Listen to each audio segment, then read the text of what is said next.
You're a business owner and you want to learn how to eat for high energy. And I'm going to make this video and break down the simple steps to follow and not overcomplicate it like all these weird scientists and talk about the random things like fiber and nutrition timing and try and sell you a course on keto. I've got nothing to sell you relating to diet, all right? Just trust me on that. So I'm going to break it down and keep it very, very simple for you. If you're a business owner, you just want to eat and perform well to scale your business, right? That's what I'm just going to allow you to do. So the first thing I want to cover is, should you fast, right? Most business owners do intermittent fasting. They wake up, they'll have a black coffee, maybe some electrolytes if they're smart, and then they'll just work. And then when they feel a bit fried, they'll go have a lunch. Then they'll get a big energy crash for a few hours, and then maybe they'll go to the gym, and then they'll come back, they'll squeeze in a few more hours of work, and then that's usually the story for most entrepreneurs, right? So should you fast? I think intermittent fasting is very good when done correctly. The thing about intermittent fasting, what it is basically you're not giving your body food. So your body's going in a state of stress, releasing cortisol and adrenaline, right? I'm sure you guys understand what that is. Just stress hormones. You're running off fake energy. That fake energy feels very good though. We all know that when you do intermittent fasting, you can focus very, very well, especially when you have a black coffee. You know, you feel very, very good. You can get a lot of work done, and that is going to be your most productive hour. So I definitely rate that. But for most people, and this was me for years, I would burn out very quickly because the mistake I was making with intermittent fasting was, number one, I was already overly stressed due to work and the hard training I was going through and life in general. Number two, I was in an energy deficit. So throughout the day, I was not eating enough food. So I was kind of just starving myself day by day, right? And the thing after that is I was dehydrated. So when you are not eating for most of the day, you're going to just deplete and piss out a lot of water. And it can be a little bit hard even despite taking electrolytes, etc. So if you are recovering very well, you are in an energy surplus or at maintenance or not in a big deficit, you are hydrating properly. Did I already say that? Sorry. You're not going to have all this stress, you know, because we have like a stress bucket in our life. If you have too much stress and then you're intermittent fasting and you're running off more stress hormones, you know, for example, you're doing an ice bath and then you're doing hard training. That's what I did. I was doing ice baths every day, 2 workouts a day, working hard on business, always trying to listen to things and learn audiobooks, YouTube videos, etc. It was too much for my brain and my body, and I would always burn out, and I would wake up just feeling absolutely cooked. I was completely under recovering. So intermittent fasting is great. If you're hydrating properly throughout the day, pinch of salt with your water in the morning, you know, a few cups there, drinking throughout the day, have a water bottle with you. You're tracking your calories, or at least you know that your meal plan is putting you in an energy maintenance or a surplus, or not in a big deficit. That was a big mistake I made up until even like a year and a half ago. I'd be able to work very well for a few days, and then I would realize, fuck, I'm only eating like 1.5k calories because I eat very clean. And most business owners, or a few, we actually, you know how to eat very clean. So you can make the mistake of eating too clean and not eating enough because your window of eating is very small. So that is, you know, whether or not you should do intermittent fasting. If you're going to do it the right way. Most people do intermittent fasting because when they eat, they feel like shit, they get an afternoon crash. But that doesn't have to be the case. You know, I had a long periods of time having breakfast, lunch, dinner, another meal with stable energy, being at like 80% brain capacity throughout the day. And I've also had times of fasting and feeling like peak brain performance at 100% up until 2-3 p.m. I would eat and my brain would just dip. Now I'm at the point where I do intermittent fasting, and then when I eat, I'm still at like 70-80% brain capacity because I do it right? And we're going to get into how to do it, right? So that's, if you want to do intermittent fasting, but I'm going to tell you once you eat, what you actually do. So that brings me to point number 2, which is eat enough. You want to just make sure you're not in a big energy deficit like I was, right? A lot of people, you guys get used to your same way of eating, your same meals every day, and you might be burning out every few days, getting the brain fog, etc., feeling bloated, whatever it might be. Just track your calories right now, today, for what you normally eat, and you'll be like, oh fuck, I'm in a big energy deficit. And this kept happening to me over and over until I kept learning the hard way, right? So that is that. Just download MyFitnessPal and track your calories. You don't need a brain to do it. If you run a business, you can figure it out. So do that, right? And the reason, very simple, is you're not giving your body enough calories. You're burning a lot of calories with your mind. You're probably training as well. You need fuel. If you're in an energy deficit for too long, you're going to burn out. You're going to feel like shit. You don't have energy. All right, let's keep it simple, all right? After that, we're going to talk about what foods exactly you should eat. Now, one of the best ways, and what I do with my clients, is we do a gut health test from a company called Viome. And what you basically do is you do the test. It's kind of nasty the way you do it. You shit in a cup and send it back to them, right? And then they give you a login to their website, and you get a list of foods that agree with your body and foods that disagree with your body, more specifically your gut microbiome. And they have the reasons behind it. You know, your LPS is very high, or your whatever. They have the scientific reasoning behind it. I'm not going to get into it, nor do I understand it that deeply, to be honest. I just deliver results and go about my day. But anyway, you will figure out what foods actually, you know, it might even say that you can't have beef or egg yolks or milk, etc., which are actually objectively very healthy, nutritionally dense foods that I highly recommend, right? But it just means that while you heal your gut, you need to avoid them. And then at some point, maybe you can do another test, and then it will actually help you. If you don't understand the importance of gut health, it's very linked to eating and diet.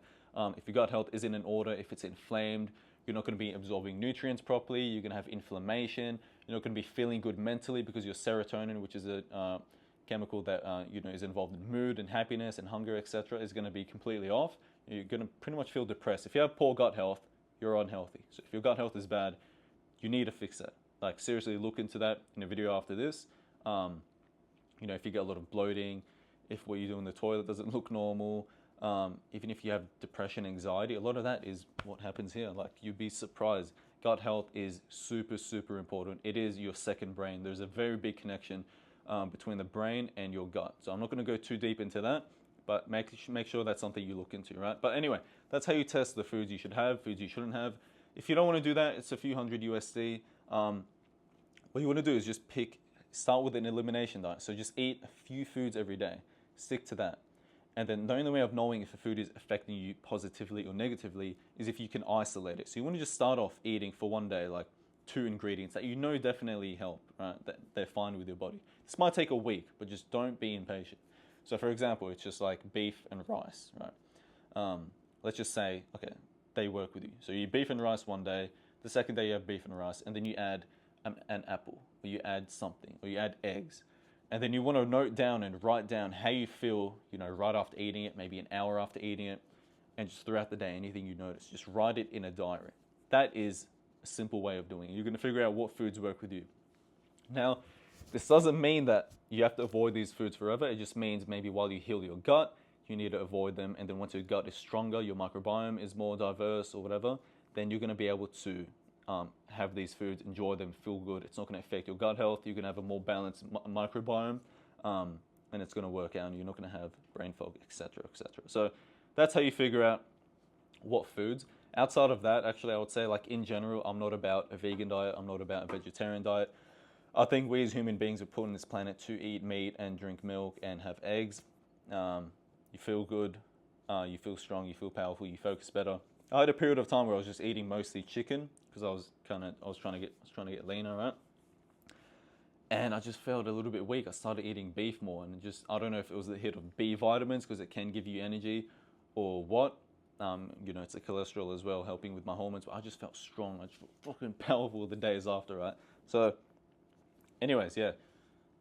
Let me break that to you simple. So, with the foods to eat, I'm talking about whole foods, real foods. So, fruit, a bit of veg. You don't need to go crazy on vegetable. Nothing is good or bad, right? With what to eat, you're going to hear, you should try keto, you should do this, you should do carnivore, whatever. The main thing is that you're avoiding bullshit poison. That's always going to be the biggest benefit of any diet, these diets. It's really just getting rid of the processed food is why most people feel good, right? So it's cutting out the shit and then adding in the things that actually make you feel good, which mostly is coming from animal products, right? So, milk, cheese, yogurt, beef, chicken. Chicken's not that nutrient dense. Eggs, oyster, etc. Right? Fruit, honey, raw ingredients is also very nutrient dense, easy to digest. Raw foods is amazing. So if you can get your hands on like raw milk, raw cheese, raw dairy, definitely get access to that. So, yeah. Pardon me. All right. Now the next thing is about timing it properly for your blood sugars, right? So let's say you want to do intermittent fasting, you want to have that good focus, right? You're very, very prone to an afternoon crash if you don't break your fast properly. So you want to have something that,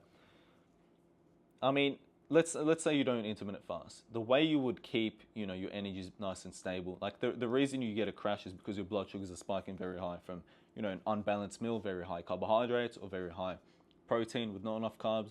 When you have a meal that is balanced of carbohydrates and protein, and you have that every 3 to 4 hours, remember this, your blood sugars are going to stay stable, right? It's going to go boom, boom, boom, boom, boom. But when you do intermittent fasting, or you go like 6, 7, 8 hours without meals, right? Blood sugars go up and they go down, down, down, down, down, down, and then you're eating, it's going to go up. Whereas if you're eating every 3 to 4 hours, it's going ba, ba, ba, ba, ba, ba. You don't realize, but the number one stress on your body, apparently, right? And this is from a top health coach that I've been learning from a lot. The number one stressor on your body as a human being is blood sugar crashes, right? Believe it. And this is true. It's 100% true. I remember when I wear my Whoop band and I would fail with this concept. It would say you just spent 1 hour in high stress mode and it was out of exercise. And I'm like, yeah, I did feel like shit from that meal, and it's just your body's under a lot of stress, right? People don't understand that stress comes from your body and your blood sugars, from your food and your blood sugars. So it's super, super important. If you're not intermittent fasting, which I would recommend to you in the beginning, what you want to do is time your meals. So have your breakfast within 1 hour of waking up. And just trust me, your monkey brain is not going to want to listen to me. But have breakfast within 1 hour of waking up. You want to have a good balance of protein and carbohydrates, quality protein and carbohydrates. So good quality eggs with, for example, sweet potato or rice. Not a huge, stupid amount. Your body won't be used to it in the beginning anyway if you're not having breakfast, but stick to it for a few days.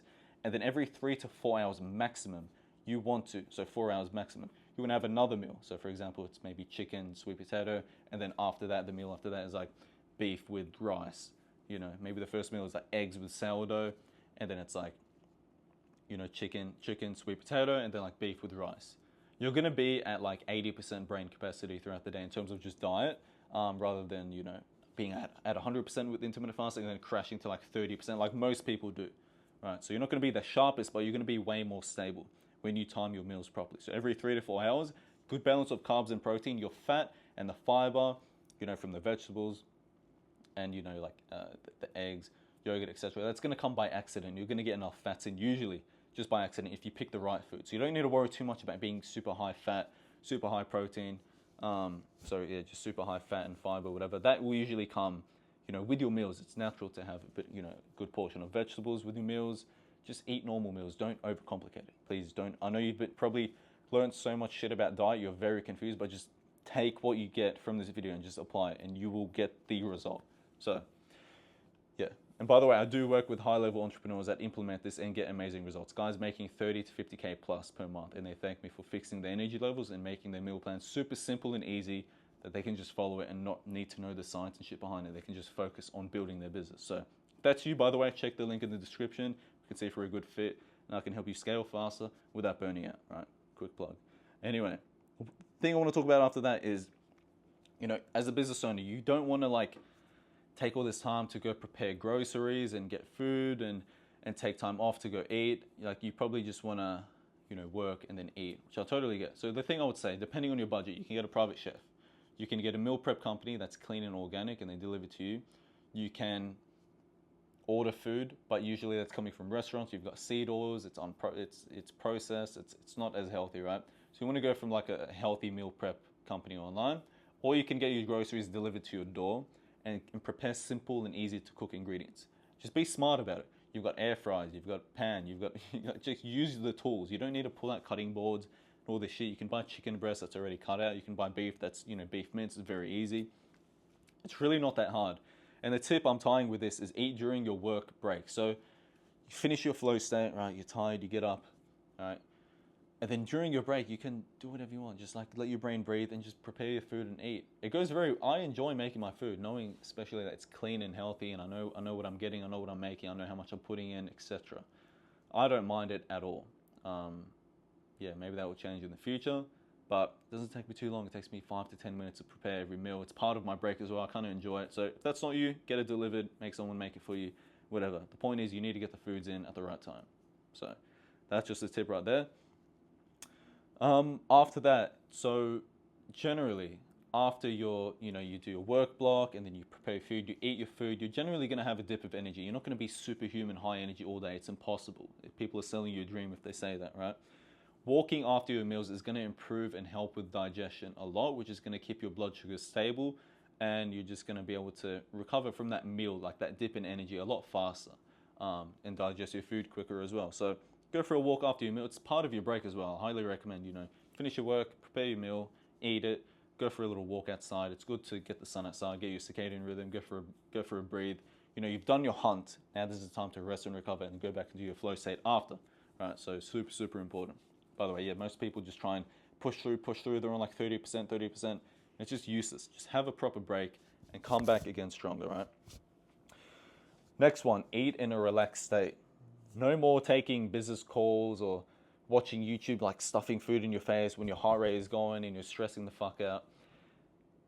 There is a reason why we have two states of, in our nervous system, or two main states, right? We've got our rest and digest, right? And we've got our fight and flight. So when you're stressing over business, that's your brain thinking that you're like in the wilderness, running away from a tiger. You're stressing, your heart rate is going, the blood is going to your organs, right? So when you're in that state, it's not natural at all to just start eating. And what happens when you just start eating anyway, right? If you just ignore me and ignore your body, well, you don't actually absorb the nutrients properly. And you start fucking up your gut pretty bad. So you're kind of just wasting time and energy and not really getting nutrients. And you're going to get bloated, your shit's going to be all weird, and it's not good. So just think about, if you're stressed and you're eating, just be like, okay, if I eat this food, it's kind of pointless because I'm not even going to digest it properly. I'm in a state of stress. They call it rest and digest. Rest and digest your food. Get away from your computer. My desk is over there. I sit here to watch YouTube. Now I'm recording a video. It's kind of, I don't know, sometimes I record here. But if I get my food is out of the equation, right? I'm sat here watching a bit of YouTube. Maybe I'm watching YouTube and I'm still stressed. I'll just kind of like, relax. All right, cool. Don't need to worry about that, whatever. I won't put the food, unless I'm in a big rush, I won't eat till I'm like a bit relaxed, because I know it's kind of useless. Eat in a relaxed state. And yeah, that is pretty much it. I hope you guys found this useful. If I left anything out, which I don't think I did, drop a comment, but please just follow this advice. I've kept it very simple. I didn't go into any scientific stuff, which I could have, but I didn't want to. I don't think it's necessary. You're just a business owner. You want to make more money and figure out this whole eating thing so you can focus on your business, deliver good results, make the content, do the calls, do the messages, call people, boom, boom, boom, boom. If you enjoyed this video, leave a like, sub, comment, whatever. Follow me on Instagram if you want to see what I get up to on a daily basis. And yeah, bye.